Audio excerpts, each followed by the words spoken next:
त्याच्या अगोदर sir camera look please. माझे सर्व कलिग स्टार्स माझे दर्शन, अरे हा सुनीता, लोकशाहीचा खाली अनिव, लोकशाही खाली कर आकांक्षा, कुणाल माझे सर्व स्टार्स आहेत. कुणाल भूम खाली आज कर मॅटर ठेवला होता ऑर्डरसाठी सर कॅमेरा लुक. आणि इन टोटल 8 आरोपी होते.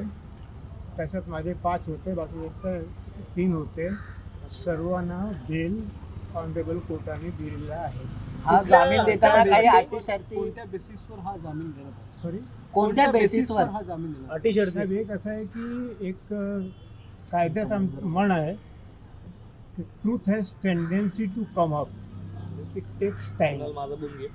जे काही कोणी काय केलं, गोळ केला, त्याच्याकडे मी जात नाही आहे. ए सर कॅमेरा लुक. खाली कर बोलतो. वी आर इनोसेंट आणि म्हणून ते कन्सिडर केलं आहे ऑनरेबल कोर्टाने आणि ह्या सर्व 8 आरोपींना बेल दिल्या आहे. सर ही बेल देत असताना काही अटी शर्ती न्यायालयातून काही कंडिशन नाही, कारण की बेलची ऑर्डर आमच्या हातात नाही आली आहे. मेहरबान कोर्टाने सांगितलं की बेल दिलं आहे. सर आम्ही बाहेर आलो, बाकी डिपार्टमेंटचं काम करतोय. थोडा वेळ लागेल कंडिशन वगैरे मिळण्यासाठी. तसं की संध्याकाळी आपण फोन केला तर बहुतेक ऑर्डर आमच्या हातात असेल.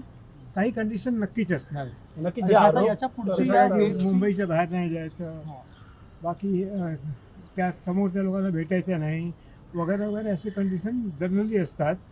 पण मेहरबान कोर्टाने काहीतरी दुसरा पण कंडिशन टाकलं असेल तर ते सर्व कंडिशन आम्ही पूर्णपणे फॉलो करणार. नक्कीच जे आरोप करण्यात आले त्या आरोपासंदर्भात काय बोलणार की असं? जे 2 बंधू आहेत बाबा ज्यांना अटक करण्यात आली होती त्यांनी देखील ग्वाही दिली होती, त्यांनी देखील या ठिकाणी जी घडलेली घटना सांगितली होती, त्यामुळे काय तथ्य आहे का नाही? नाही माझा ब्लॅक मॅजिक प्रिव्हेन्शन ऍक्ट बद्दल दोघं जण ब्लॅक मॅजिक प्रिव्हेन्शन ऍक्ट हे खूप चांगला ऍक्ट आहे. पण काय आहे की त्याची आपली सीमा आहे.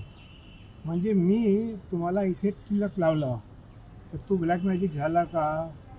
तुम्ही माझ्या घरी आलं, मी तुम्हाला नारळ दिला, शॉल दिलं, पूजा केली तर तो ब्लॅक मॅजिक आला काय? ब्लॅक मॅजिकशी आपल्याला लढायचं आहे. पण ह्या ॲक्टचा इथे 100% कंप्लेंटकडून दुरुपयोग आहे.